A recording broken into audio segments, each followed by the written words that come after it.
Kembali lagi di Cerita Cinta Channel. Jangan lupa like, comment, and subscribe ya. Terima kasih. Malam yang paling menyebalkan bagi Anjas akhirnya berakhir. Selepas malam ini, dia tidak akan pernah lagi mau tidur dengan Lily. Pagi itu, Gala, Giselle, Usman, dan Robi langsung pamit pulang. Tak lama setelah mereka semua selesai sarapan bersama. "Kami pamit dulu, jaga diri baik-baik," ucap Usman pada Lily.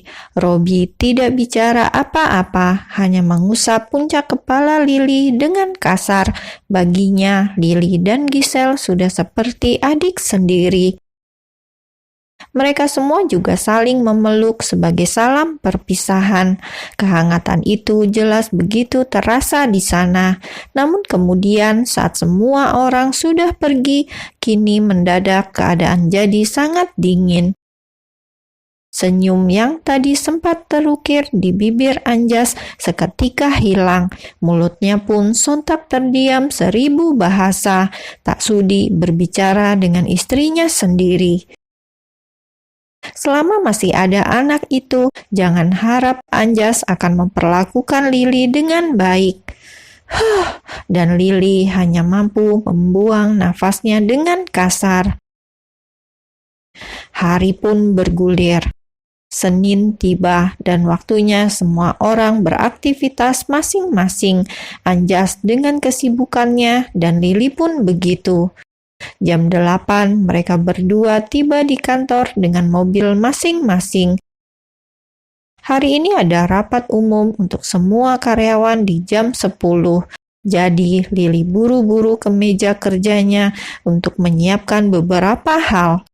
Perusahaan Dwiguna adalah perusahaan yang bergerak di bidang jasa perjalanan, tur, dan travel. "Li, nanti kamu yang baca laporan ya. Bulan ini banyak keluhan konsumen yang masuk. Aku takut salah," ucap Marta. Jangan aku juga takut. Biar Pak Arif saja," jawab Lily dengan berisik. Pak Arif adalah ketua tim mereka, bagian customer service. "Biar aku yang laporan," timpal Randy penuh tanggung jawab. "Wow, keren," sahut Marta dan Lily hingga membuat semua orang tertawa. Sebelum jam 10, semua karyawan berkumpul di ruang rapat utama, duduk sesuai dengan tim mereka masing-masing.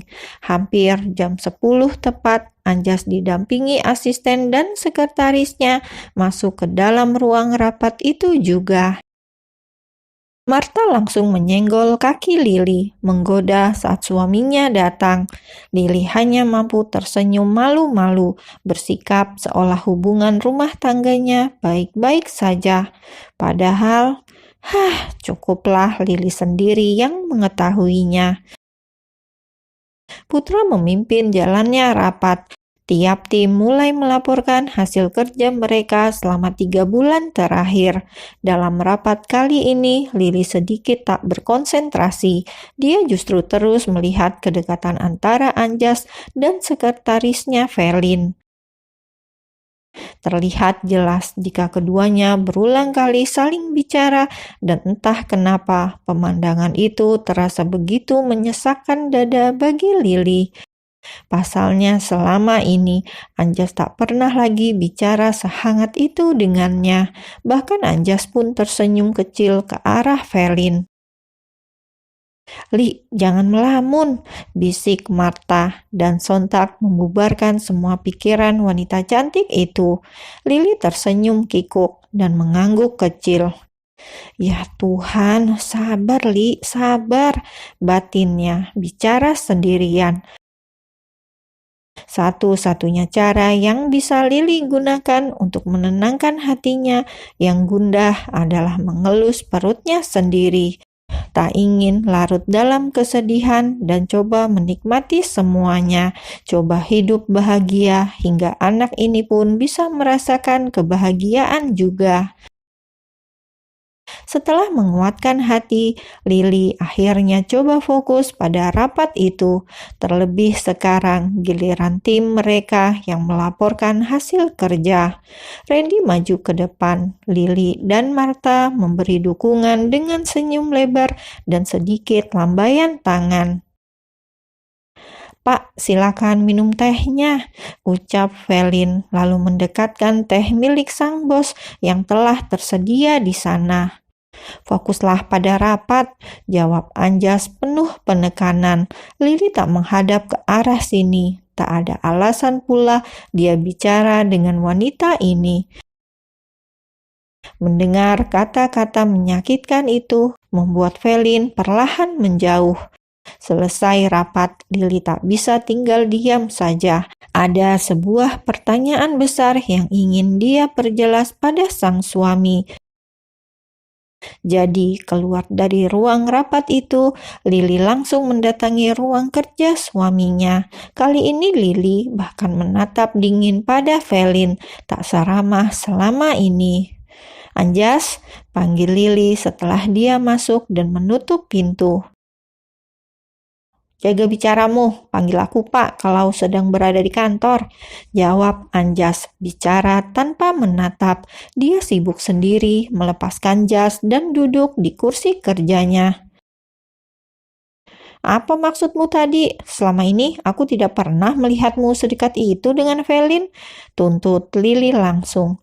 Permasalahan mereka hanya tentang anak ini, bukan orang ketiga. "Aku berhak melakukan apapun yang aku mau, sama seperti kamu, Li," balas Anjas. Kini dia pun membalas tatapan sang istri dengan tatapan yang lebih dingin. "Apa maksudmu, An?" "Sepertinya selama ini aku salah. Sekarang aku mulai sadar. Mungkin saja kamu tidak benar-benar terpuruk atas kejadian itu. Mungkin saja saat itu kamu menikmatinya juga, sampai bersedia mengandung anaknya," jelas Anjas. Sebuah penjelasan yang teramat sangat menyakitkan bagi Lily. Astaga, Lily sampai tak bisa berkata apapun. Dadanya sesak dan nafasnya seketika tersengal. Bagaimana bisa Anjas dengan tega mengatakan hal itu? "Ya Tuhan, An," ucap Lily lirih. Kedua matanya telah berkaca-kaca, namun dia tahan diri agar tidak menangis. "Apa benar aku sudah sekotor itu di matamu?" tanya Lily di antara sakit hati yang jelas dia rasakan. Jika Anjas sudah menganggapnya hina, lalu bagaimana dengan rumah tangga mereka? Benarkah masih bisa bertahan? Bukankah masalah mereka hanya anak ini? Bukankah setelah anak ini mereka letakkan di panti asuhan, hubungan mereka akan kembali baik? Tapi bagaimana jika Anjas ternyata sudah menganggapnya sehina itu? Benarkah mereka masih bisa bersama? Lily seperti di ujung jurang. Nasib pernikahannya pun sudah di ujung tanduk. Dan sungguh Anjas pun tak tahu kenapa kalimat jahat itu bisa lolos dari mulutnya. Dia menyesal, tapi apa yang sudah dia ucapkan tak bisa ditariknya kembali.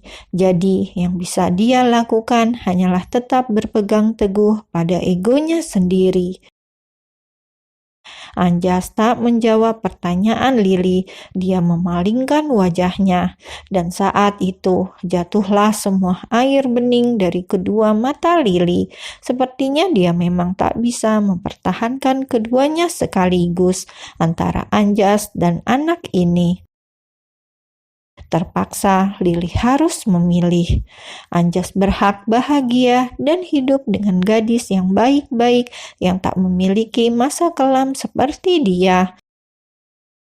Dan anak ini pun berhak hidup karena dia tak berdosa. Satu-satunya yang harus mengalah adalah dia sendiri, Lily.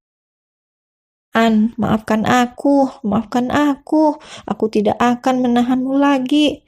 Jadi, mari kita berpisah saja, ucap Lili dengan suara yang bergetar. Anjas sontak mendelik dan menatap wanita itu. Dia tersenyum getir.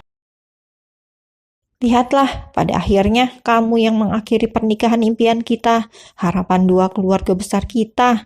Kamu hanya memikirkan dirimu sendiri, balas Anjas. Sumpah, dia tak terima dengan perkataan Lili.